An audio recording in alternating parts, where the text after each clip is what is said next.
നമസ്കാരം.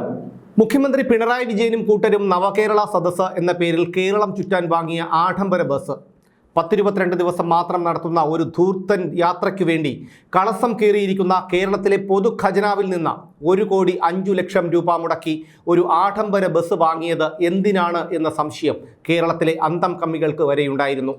ഈ ബസ് നവകേരള യാത്രയ്ക്ക് മാത്രമുള്ളതാണെന്നും യാത്ര കഴിഞ്ഞാൽ ബസ്സിനെ മ്യൂസിയത്തിൽ വയ്ക്കുമെന്നുമൊക്കെ തള്ളിയ AK ബാലൻ്റെ തള്ളുകൾ കമ്മികൾ പോലും വിശ്വസിച്ചില്ല. നവകേരള സർക്കിട്ട് തെക്കോട്ടെടുത്തു കഴിഞ്ഞു എന്ന് വെച്ചാൽ വടക്ക് കാസർഗോഡ് നിന്ന് തെക്ക് തിരുവനന്തപുരത്ത് എത്തി എന്ന നാളത്തോടുകൂടി സർക്കിട്ടിന് സമാപനമാകും. അതു കഴിഞ്ഞാൽ പിന്നെ ഈ ബസ് എന്തു ചെയ്യും? VIP-കൾക്ക് സഞ്ചരിക്കാനും മറ്റു യാത്രകൾക്ക് വാടകയ്ക്ക് നൽകുമെന്നൊക്കെയായിരുന്നു ആദ്യം തള്ളിയത്. എന്നാൽ ഇപ്പോൾ പറഞ്ഞു കേൾക്കുന്നത് മറ്റൊന്നാണ്. ബസ്സിനെ മുഖ്യമന്ത്രിക്ക് സഞ്ചരിക്കാനുള്ള കാരവാനാക്കി മാറ്റുമെന്നാണ് ശ്രുതി. ഭാവിയിൽ കാരവാനാക്കി മാറ്റാവുന്ന തരത്തിലാണ് ബസ്സിൻ്റെ നിർമ്മാണം.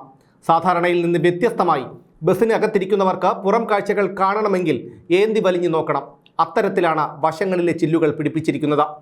1,60,000 രൂപ മുടക്കി ചൈനയിൽ നിന്ന് കറങ്ങുന്ന സീറ്റ് വരുത്തിയാണ് മുഖ്യമന്ത്രിയുടെ ആസനം ഉറപ്പിക്കാൻ ബസ്സിൽ പിടിപ്പിച്ചിരിക്കുന്നത്. വെളിക്കിരിക്കാൻ ബയോ ടോയ്ലറ്റും പുറത്തിറങ്ങാൻ ഹൈഡ്രോളിക് ലിഫ്റ്റുമുണ്ട്. ഇനി മന്ത്രിമാർക്കിരിക്കാനുള്ള സീറ്റുകൾ അഴിച്ചുമാറ്റി പകരം കിടക്കയും TV-യും അത്യാവശ്യം ഇരിപ്പിടവും കൂടി പിടിപ്പിച്ചു കഴിഞ്ഞാൽ കാരാവാൻ റെഡി. കാരാവാനാണെങ്കിലും പാചകത്തിനുള്ള സൗകര്യം ഉണ്ടായിരിക്കാൻ വഴിയില്ല. കാരണം നവകേരള സർക്കിട്ട് ആലുവയിൽ എത്തിയപ്പോഴേ കടവന്ത്രയിലെ തട്ടുകടകളിലെ വരെ ഗ്യാസ് അടുപ്പുകൾ കെടുത്തിച്ചിരുന്നു. അപ്പോൾ പിന്നെ യാതൊരു കാരണവശാലും കാരാവാനിനുള്ളിൽ പാചക സൗകര്യം ഉണ്ടായിരിക്കില്ല എന്നുറപ്പാണ്. യാത്രയുടെ തുടക്കം തന്നെ ബസ്സിനുള്ളിൽ യാത്ര ചെയ്യുന്നവരുടെ പുറം കാഴ്ചകൾ മറയ്ക്കുന്നു എന്ന കാരണം പറഞ്ഞ് ബസ്സിൻ്റെ ചില്ലുകൾ രഹസ്യമായി മാറ്റാനുള്ള നീക്കം നടത്തിയിരുന്നു. പക്ഷേ മാധ്യമങ്ങളുടെ കണ്ണിൽപ്പെട്ടതോടെ ആ ശ്രമം ചീറ്റിപ്പോയി.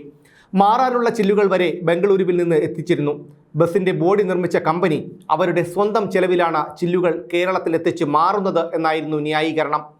ഇതുപോലൊരു ബസ്സിന് 1,05,00,000 രൂപ ചിലവാകില്ലെന്നും ഏറിയാൽ ഒരു 65 ലക്ഷം രൂപ മാത്രമേ ചിലവാകുകയുള്ളൂ എന്നും ഈ രംഗത്തുള്ളവർക്കറിയാം. ഇപ്പോൾ തന്നെ KSRTCക്ക് വേണ്ടി 20 സൂപ്പർ ഫാസ്റ്റ് ബസ്സുകൾ ബംഗളൂരുവിലെ ബോഡി നിർമ്മാണശാലയിൽ നിർമ്മാണം പൂർത്തിയായി കിടപ്പുണ്ട്.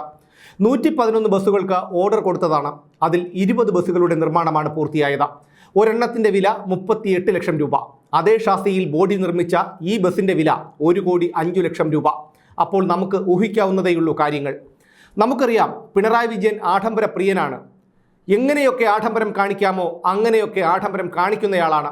2001 ഡിസംബറിൽ മുഖ്യമന്ത്രിയുടെ ഔദ്യോഗിക വാഹനമായി ഉപയോഗിക്കാൻ പുതിയ ഇന്നോവ ക്രിസ്റ്റ വാങ്ങിയിട്ട് 6 മാസം കഴിഞ്ഞ് 2022 ജൂണിൽ 33,33,000 രൂപ കൊടുത്ത പുതിയ കിയ കാർണിവൽ വാങ്ങിയ ആളാണ് പിണറായി വിജയൻ.